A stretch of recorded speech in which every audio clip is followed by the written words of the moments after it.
Here is every problem with the United States of America in the 2020s.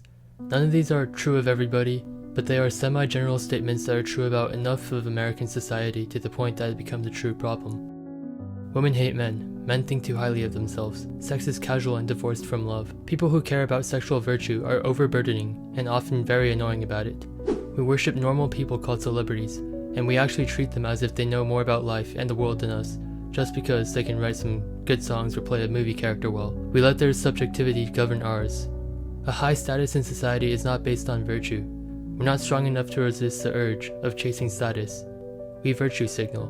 We defend politicians via whataboutism, which shows that we don't actually have a defense. We just show that others don't have a defense either, which also reveals that we shouldn't try to defend the ones that we defend.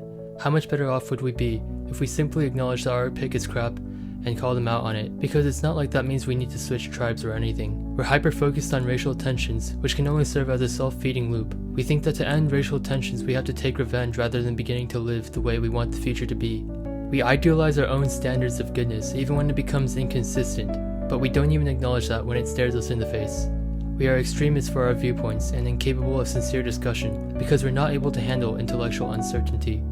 We're not comfortable discussing uncomfortable potential truths because we're also afraid that there's merit to viewpoints that don't serve us and the people we love. Even after all this, we only call people dishonest when they disagree with us. But whatever belief system we hold, we all still share the same human nature, so why would dishonesty be contained to one community? Some people are incapable of treating all their children with the same love. People are insecure and prey on others' insecurities. We need to feel like we're better than other people. We also treat the things we're good at as being more important than what others are good at, to make ourselves feel better than them. We care less about whether something is true, but whether we can justify ourselves, even if we need to use extreme examples. Our goal is to retire at old age when we're not strong enough to have the fun we wished we had when we were young. School is about getting good grades rather than learning. A major example, back in high school, when we were about to take a final, the first thing we talk about with our friends is not how much we learned in the class, but about the worst grade we can get away with, while keeping a grade we accept.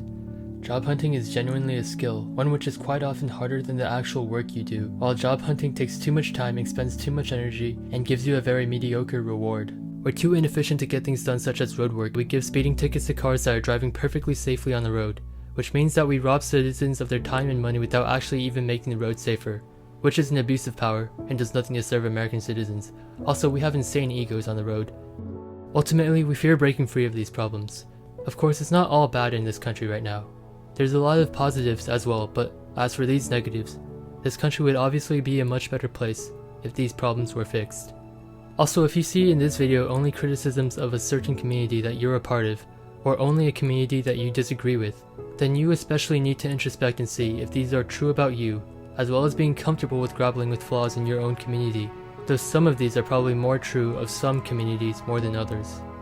And in the end, for all our flaws, this is human. We're all just humans trying to find our way in the world. Identifying flaws is simply identifying flaws. But what we do with that is hopefully try to improve that. But also to be charitable to our common humanity and the fact that we have these flaws and will continue to have them. We'd probably be a lot better to each other if we recognize the possibility that we can be wrong, as well as acknowledging the truths that very intelligent and very virtuous people exist in almost every community.